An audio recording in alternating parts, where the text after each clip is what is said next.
Hello, my friend, and welcome to another episode of I Love Being Sober, sponsored by Camelback Recovery, Arizona's preferred sober living option to help AA newcomers stay sober during their first year in the program. If that's you or someone you know, then you're in the right place, because my name is Tim Westbrook, and I'm the CEO and founder of Camelback Recovery, here in the always sunny and always sober Scottsdale, Arizona, where my team and I, over the course of many years, have helped thousands of people to stop their suffering and continue on their path to recovery. Let's get clear on one thing. We believe that a relapse or a slip is not a part of recovery. And that's exactly why this podcast is dedicated to you or any loved one you know in their first year of striving to live a clean and sober life. The purpose of this podcast is to come clean with all of the misinformation that's out there about recovery, addiction treatment, mental illness, and the strategies to stay sober in general. So if you believe you're in the right place, or if you know someone who is struggling with addiction, it's my privilege to share this podcast with you. Now, I have no idea if you and I have ever met, but what I do know is that AA saved my life. And I also know that to find long-term recovery and live happy, joyous, and free, it's not just about stopping your drinking, drugging, gambling, sexual indiscretions, or any other addiction you may have struggled with or suffered from. Because at Camelback Recovery, we believe that sobriety can and should be fun. And look, any recovery process is not easy. It is challenging. It can sometimes be annoying. And for the most of us, it is often difficult to stay on the path. But here's the good news. The self-awareness you gain from listening to this podcast, especially if you are in your first year of recovery, will help you make better choices, which will ultimately lead you to living a kick-ass sober life. Visit camelbackrecovery.com to learn more about our treatment strategies for alcoholism, drug addiction, or mental illness. And we even offer recovery coaching so that you can enjoy the freedom and happiness you've always searched for. Now, what if I told you that telling your secrets could have a massive positive impact on your life? And what if I told you that dissecting your past through writing, you could change the narrative of your story? How freeing would that be? Today, I'm here with a mental health professional who has spent over 25 years serving individuals struggling with addiction and mental health disorders. In that time, she has provided counseling, facilitated groups and interventions, crisis management, and executed treatment plans, which led to hundreds of individuals finding a way out of a seemingly hopeless state of mind and body. She has also multiple articles in the Huffington Post and 2 published memoirs, Motherlode and Incorrigible, where she shares her own struggles with addiction and her ultimate recovery. My guest today is Wendy Adamson, and we're going to talk about changing the narrative of your story by dissecting your past through writing. Wendy, welcome to the show. Thanks for having me, Tim. I love the opening, all of that wonderful information that you give newcomers. That's amazing. Yeah, as we know, it's the newcomers are kind of the focus. It's most people don't make it to a year. We know that. Right. We know that 90% won't make it to a year. So whatever information we can share today, that's the focus is the newcomer. And I mean, other people can also gain some value from this, obviously. I mean, shoot, I've seen people relapse after a year, 5 years, 10 years, 15 years. And as we're going to talk about today, part of that has to do with the narrative of their story, the narrative of their past, the trauma from their past. Exactly. Yeah. And it's when I first got sober, I've been sober since 11/11/93. So I've got like 28 years sober. When I first got sober, the framework in which I saw everything was like victimese. I spoke the language of victimese, Uh-huh. that it was everybody else's fault. It was Yeah. my schizophrenic mother's fault, my alcoholic father's, my, at the time, cheating husband's fault. It was everyone else's fault, and in hindsight, I do think writing is for everybody, that writing is a powerful tool.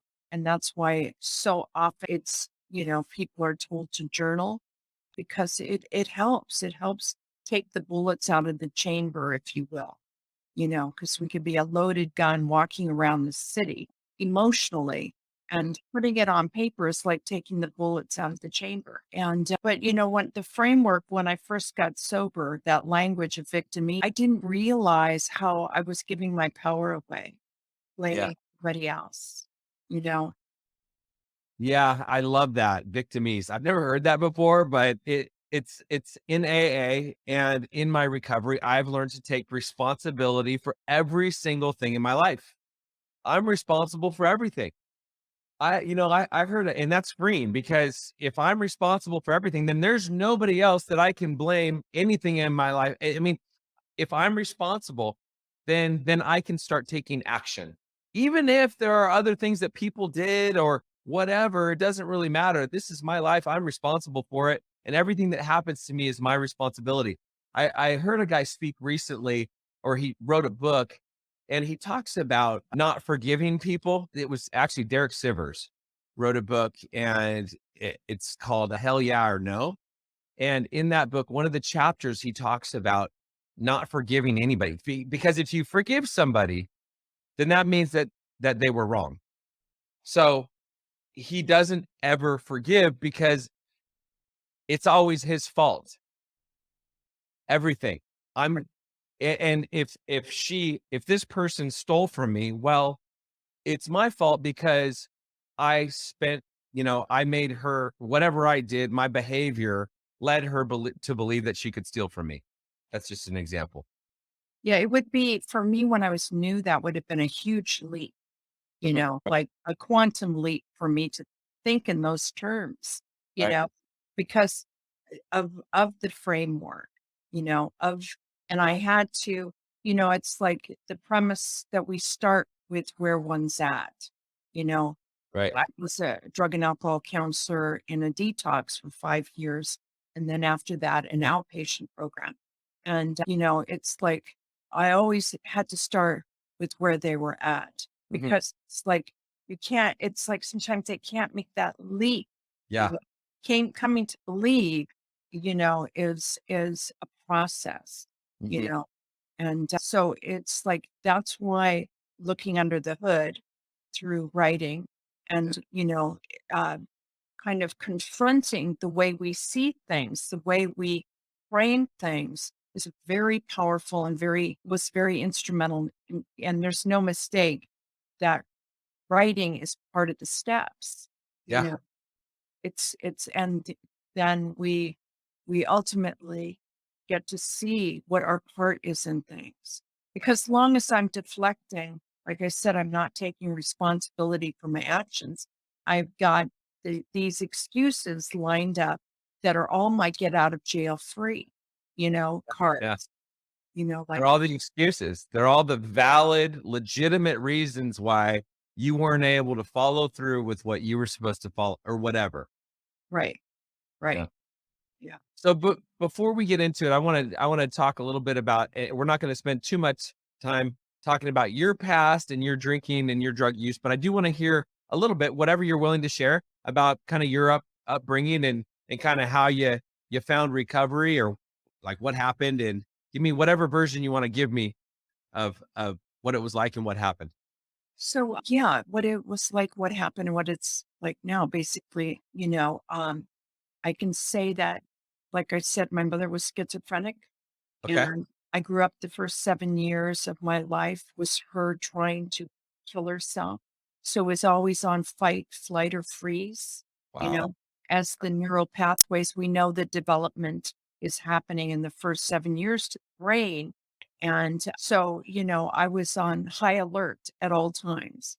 And then she succeeded when I was 7. I found out later how she died, when I was in my teens. And I swore I'd never be like my mother. I swear up and down, I'll never be like my mother. But saying never is like giving the universe the exact coordinates to where you're going to later land. Yeah. Uh-huh. I've never heard that before, but I like it. Yeah. She was 38 when she killed herself, and I was 38 when I had a psychotic break due to staying up days on end, drinking and doing methamphetamine, and had a psychotic break and found out my husband was cheating on me, a younger woman. Ended up, it's all in my book. I wrote about it because I thought, you know, and I wrote about it in the same fashion as like what happened, what it's like now kind Yeah. of format. In Motherload, I ended up shooting the other woman in the arm.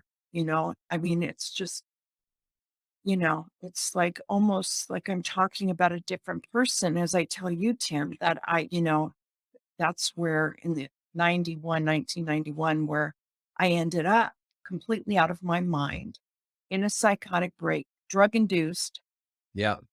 but I ended up going to the county jail.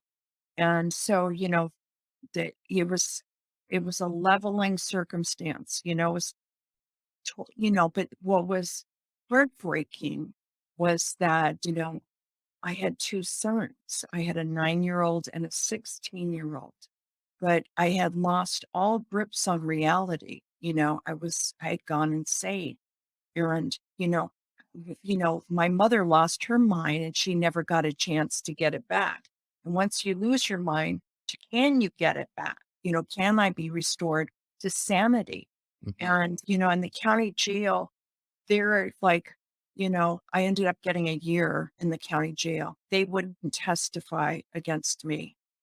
But at first I was just like extremely resentful at him once again, Yeah. speaking victimese, blaming him for everything. Yeah. And I had a revelation in there, like, that the best way, and this was a huge leap for me. This is like start with where you're at. For me, it was a huge leap. It was like, the best way to pay him back would be to be a success. Success was that. Was it another marriage, another relationship? Was it money in the bank? Was it a career, a job? What was success? And I didn't really have an idea of it, but I did have a revelation that I'd have to be sober to find out. Yeah. Period. Okay. That, that was like hugely, That's a good first step. good first step. Yep. So I would have to be sober in order to find out what success is. And thus started kind of, my journey into Alcoholics Anonymous. But I didn't stay sober right when I got out of jail because I was afraid to share my secrets. I was afraid to share them with somebody else, and it's like we've heard the term, drop the rocks and swim for the surface. Hmm. I wasn't willing to do that because I Right. I was bogged down with shame. Hmm. So I had drank again until Mother's Day. Mother's Day, a kid was shot, like a 19-year-old kid was shot in front of my apartment. I was living in transitional living with one of my sons, my youngest son. My oldest son was following in my footsteps. He was in juvenile hall. So, the pattern, the intergenerational pattern, like I'm following in my mother's footsteps. My son is following in my footsteps. History is repeating itself down the line. But when this kid got shot by a drive-by and was laying in the street for the first time, I did something that was selfless for me. I've acted selfless before, but in the past, but I always had an agenda, you know, but this was an actual selfless act. I went to a suffering human being that was laying face down, had taken 4 gunshots to his body. And when the police got there, they thought I was his mother. And, they put the yellow line up around me. And then inevitably they found out I wasn't his mother. And that night, I went behind the yellow line and, they took him away in ambulance.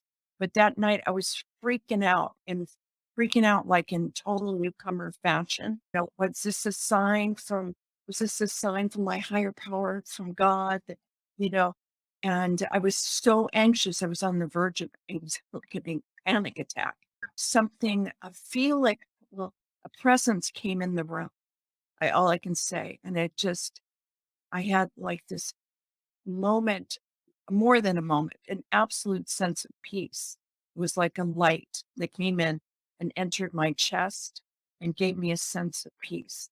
Like I'd never felt before, never ever felt like that before. So later wondered if is that God or was that the boy's spirit? What happened? Yeah. Uh, what I came to the conclusion of is that, not right away, but inevitably, that by being of service to another suffering human being, I changed. Okay. And that's still true today. I changed. I got out of the bleachers and I got on the playing field. I started participating in my own recovery. And that's pretty much what it was like. And, what's happened, in that process of waking up one eyelash at a time. I have, I've discovered writing, but I also discovered, that I could use all of my experience to help others who are struggling with addiction and alcoholism. I had a unique set of tools that if I was to use them, I think that if you keep it secret, you keep everything secret because you don't want to be judged or you don't want to take a risk or people might not like you. It's like you're not using these experiences to help others. Because as you know, it's just one. Well, yeah, and being of service to others. I mean, if you're being of service, if you're helping another person, if you're getting outside of yourself, you're not a victim because you're helping somebody else. You're making it about somebody else. It's being other centered as opposed to self centered. And you're changing the narrative. Yeah. This is how, like, if I'm changing the narrative, if I'm saying, oh, this happened to me and that happened to me, and that's why I did it. But I'm saying, because of what happened to me, I am who I am today. Because of what happened to me, my life has value. I use it to impact others. I use it to share my story, my experience, strength, and hope with others to hopefully make a difference in it. So I'm requalifying my past from victimhood to empowerment, and I mean, it's a huge leap and it didn't happen overnight. It took time. But the one thing I was willing to do the work. Yeah. Were you always willing to do the work? Not always, no. I mean, what happened when I had that experience, things shifted in me. Things shifted in me. And, it was like, I go, oh my God, there something, whatever that was, whatever that sense of peace, whatever that light was that filled me. There is something more than just this physical body. There's something more.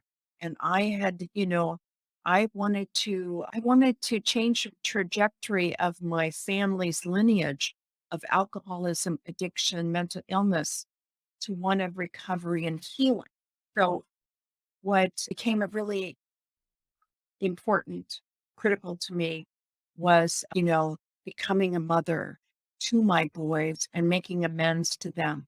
Because, I mean, the book is mother load because for several reasons, but one of them is the load I carried from losing my mother at 7, Okay. not having it. And recovery, what it has done for me has given me the ability to become the mother I never had to my sons, you know. And what I like to tell mothers or fathers or children whose, the family system has been destroyed by alcoholism or addiction, it can also be healed through recovery, commitment to healing the family system. I did not, that was my top of my list. Yeah. I had to change the trajectory. What now? You talked about trauma being passed down from generation to generation. What is intergenerational trauma? Intergenerational, what Carl Jung used to, it was quoted, I'm probably paraphrasing, what remains unconscious within the family is transmitted to the offspring. And I'm misquoting it. It's transmitted down. So it's like me saying I'll never be like my mother Yeah. was like that link that made me exactly like my mother. Not exactly. But Yeah. Like you're putting whatever you put energy into grows. yes. And so intergenerational trauma is, I believe that, well, it's using the word genetics. I'm not saying it right, but anyway, there's this belief that a lot of information is transmitted through our genes, and not only through our genes, but through example, you know, of of what we've experienced in life, Mhm. and what you resist persists. Right. So I was like unconsciously becoming my mother. I ended up in the same nut house that she was in, Right. you know, and much earlier than when I went to jail. But so I ended up there, and then my son ended up in juvenile hall, like I had ended up. I was in juvenile hall when I was. Right. So it's like this is kind of being transmitted through the generations. Mhm. And when one person steps into recovery, there is a ripple effect from that. Is it your belief that you saw your mother and therefore you put energy into not wanting to be that, and then your son saw you and then he puts energy into not wanting that? Is that it's almost like my experience is the people that focus on staying sober, the people that focus on not drinking, like, I just gotta not drink today. I gotta not drink today. I gotta not drink today. Those are the people that drink. The people that don't drink are the people that focus on living a new life. Right. And so when you focus on, like, I'm not going to do that, that's when it happens. Yes, I think that here's everything that Wendy wants, in her life. This is everything she wants, and here's everything she doesn't want in her life. Yeah. My energy is on everything I don't want. Then it's like I That's what's going to happen. that's what's going to happen. I'm being pulled in that, you Yeah. know, but it's like part of me just surrender. It was the magical, like once I had that experience when that boy died, and I absolutely let go, absolutely let go. And like, I'm here, you know, what do I need to do? Use me, let the universe use me. Then I became an instrument. And then there was, the obsession was gone. And if you've had the obsession, like constant nagging of wanting to drink, of wanting to use, of all of your energy going into that, and then it's gone, it's like there is so much room, there's so much space energetically for me to live a different life and to redirect. And I mean, I'm the type of woman that has recreated herself several times in my recovery. And I love that about, you know, being sober and being conscious and being awake, that I can change, I can change my life. I have choices because I'm not blaming everybody else for my life. I'm Yeah. going, I'm empowered. What do you want to create? What do you want to do? It's like decision, action, result. It's like you decide to get sober, you follow it with an action, you get a result. You know what I mean? It's like, it's a simple formula that kind of, Very simple. People make it so hard. It's as they say, AA is a simple program. Not that right, that's what this entire podcast is about. However, like whatever it is, whatever your recovery looks like, it doesn't have to be hard. Focus on what you want. right, Like, if you focus on what you want, then that's where the energy goes, and that's more likely to be what happens. right. So, is it important for the family, in your opinion, is it important for the family to be part of the therapeutic process? Yes. I mean, today I represent an adolescent treatment center, and that I do with the parents calling in, I'm their first point of contact. And one of the first things I tell them, the family has to be involved in the process. Yeah. We have an intensive, we have groups every week, and you're to participate. I know this not only from my own experience as an addict and alcoholic, but I know this from my experience of my kids struggling, when they did. And so that becomes a very helpful tool in talking to parents because I've not only just saying it, it's not something I read in a book, it's something I've lived. I've had the benefit to see what it's like, and some of what it's like for the family is setting boundaries. I wasn't used to setting boundaries, and some parents aren't used to setting boundaries with their kids. They enable and it's they don't realize how much damage it's doing. But holding your line, which I had to do with my oldest son when he was getting into drugs and trouble, it was like the best thing I ever did was like hold the line. No, you can't come here unless you want get sober. No, you can't use this as a crash pad. No, he was an adult, but I think that the family needs to be involved. However, that being said, there are families, there are some people that their family are very extremely toxic and need to disengage with. That can also be a truth. Yeah, I think it's very difficult when it comes to the family. Many times my experience is that the family wants nothing to do with it because they're not the one with the problem. Like, I'm not the one with the problem. Little Johnny is the one with the problem. Johnny needs help. Or the spouse. No, Richard is the one that needs help. The other person, the addict, the alcoholic, is the one that needs help. He needs to go get fixed. I'm not doing any work. And it's like, what do we do? And I've had this experience. It's like, what do you do? Because my question is, does it have a negative effect on the person's recovery? Which well, I'll let you answer that. And, what you were saying, Tim, is about like, the addict being the identified patient or, problem is also deflecting. It's also not owning, your part in things. Yeah. So family is a system, you Mhm. know, and it's like with the adolescents that we work with, we know that if we fix like one cog of the wheel and send the person back, the other cogs are just going to be operating in the same wobbly way. So you want to, you know, empower everybody within that system. And, I want to say just that I'm talking about two different things. There's the toxic family that somebody may need to get away from Yep. because it's pulling them down.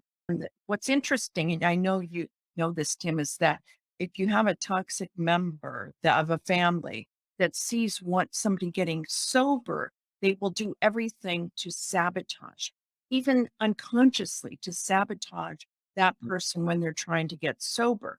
So in that case, you might want to take a step back from that. But if it's a family that, really is invested in helping this person and wants to, do the work, it's always good when the whole family does their own work. Yeah.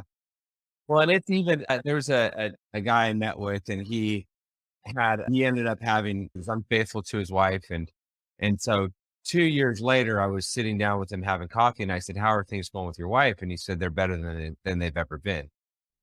And I said, "Well, why?" He said, "Because she did her own work." And the thing, he's the motherfucker because he's the one that cheated on her. He's the one that had the affair, but she had someone on her mom, like a family friend who, is very well respected and a great therapist or psychologist or whatever she does. She said, "Listen, I know that he's the one and he caused the problem, but if you don't do your own work, you're never going to make it out the other side of this." And and you can call it like she was traumatized. So she wasn't the one that had the behavior, but she was traumatized. Even if you just look at that, she was traumatized. So the trauma suffered as a result of the identified patient's behavior. Okay, then you can frame it that way. It's like, okay, listen, we know that you're not the addict, you're not the one with the problem behavior, but you were traumatized as a result of the behavior. Therefore, you've got to do your own work if you guys want to keep your relationship intact on the other side. And by the way, if you do your own work, your relationship on the other side is likely to be much stronger than it's ever been. Yeah, I mean, if I like what you just said is so true. It's like in order to become the mother I never had, I first had to address the trauma I never dealt with, the unresolved trauma as a Right. kid growing up, a schizophrenic mother kills herself. So it's like, when I got sober, well, first of all, getting sober gives me the ability to address it. Then next is having to do the work. It's like I really think that a lot of times growing up or even experiencing things can be kind of, especially in this first 7 years, it's like pouring a mold into concrete. It's like, and it's casting a mold. And when you get sober, it's like for me, I had to like chisel away at the mold and find out what was underneath and who I was supposed to be because I was leading a defended life, because I had these survival skills or trauma responses that they talk about, that if I wanted to have a healthy relationship, I was screwed if I was using those same survival skills, Right. So yeah, I think we all have to do the work. It's like great that the addict alcoholic is getting help. It's amazing, but it's like, you know, to get your own help so that you're able. I mean, it's like, you know, kids, wives, husbands are pissed off, at the addict, because they, Hmm. go through life wrecking, just, selfish and self-centered. And so it's like, yeah, yeah, I get it. I went through life pissed off and it Yeah. pretty much defines me, you Right. know, and until I wanted help, until I wanted to change who I was. And to your point earlier, you were, as long as you were a victim in that case, until you take responsibility, you really have no chance. No, You had no chance. we won't. So you say that you were deeply impacted by dissecting your past through writing. Tell me about that. So by writing, it's like I wrote about a lot of the experience that, I shared with you. But it's like in writing, this is recovery, and in writing, when I'm writing about myself or things that happened to me as a child, I am going back, like it's almost like an emotional retrieval. I'm going to the parts of myself that have fragmented and split. Okay. Does that make sense? That split and broke off. Because what I believe that happens for at least a woman is when she starts drinking, she abandons herself. She leaves herself. I think it's true for men, but like, um, you know, women like 13-year-old me, the 14-year-old me, the 15-year-old me, I abandoned her. I left her. So writing and going back is almost like recovering those parts that I left behind that, you know, and changing the narrative. So, what used to be horrible events or the trauma that I was very attached to becomes kind of this feeling of, ta-da, I made it. I made it out. I made it to the other side. And when I wrote my book with the intention, can I show the cover? Absolutely. Yes, of Uh, course. We're So, gonna get to your book. I'm getting there, but no, you can show the cover. Yeah, go for it. the cover, the metaphor is it's a load of laundry, a load of dirty laundry. Okay. I'm about to air my dirty laundry. Mother load is spelled with LOAD, load, and the gun is loaded. Did you already know? Yeah. But now using this book as like when I was writing it, it was like I kept hitting a wall, like resistance, like we talked about. I kept in mind who I wanted to help because I think service has to. has to be certainly has to be my motivation, right? Shame will keep me small. Okay. The shame of what I did can keep me small. But if I can use this book perhaps to reach some girl that's stuck in juvenile hall, some woman in jail, some man that, that hurt his kids. If I can remember that's why I'm writing this book to help people, it's that motivation to serve becomes stronger from than the shame. Hmm. And what happens when the book came out? Well, this is what happened for me. Is initially, I felt like this fear, like, oh my God, I'm exposing myself. It's another thing I didn't talk about in my house is we didn't talk about my mother's mental illness. It was a secret, because there was so much stigma around it. Right. But when the book came out and I shared about it, the shame didn't own me anymore. The shame of like that kept me in a box, that kept me playing it safe, that kept me not taking risks. It didn't own me anymore because it was like, now that was freedom. It was like, this is who I am. I'm an open book, you know, and, it's like, which was interesting because, I work in a clinical in the field of mental health. And, a lot of the people that I knew had no idea. They had no idea about this. Actually, I had to call people. I said, can we meet for lunch? Got something to tell you. Yeah. Right. They go- and so that, they were quite surprised because it didn't come up in marketing events. Um, but it's like, I just, I've gotten so much support from people in my field that it was like, I was kind of surprised actually that the support that I got. But I don't know if that answered your question, did it? Yeah. Yeah. It did somewhat. And so tell me how telling your secrets has impacted your life. So that's telling my secrets. Basically, shame doesn't own me anymore. It's like I am living more of an authentic life. I'm living, it's like I always felt like I was pulling personalities out of a Rolodex and becoming different things for different people. Now I feel in alignment with who I am. And with that, with that, finding my voice. Yeah, I think I was afraid to use my voice in recovery.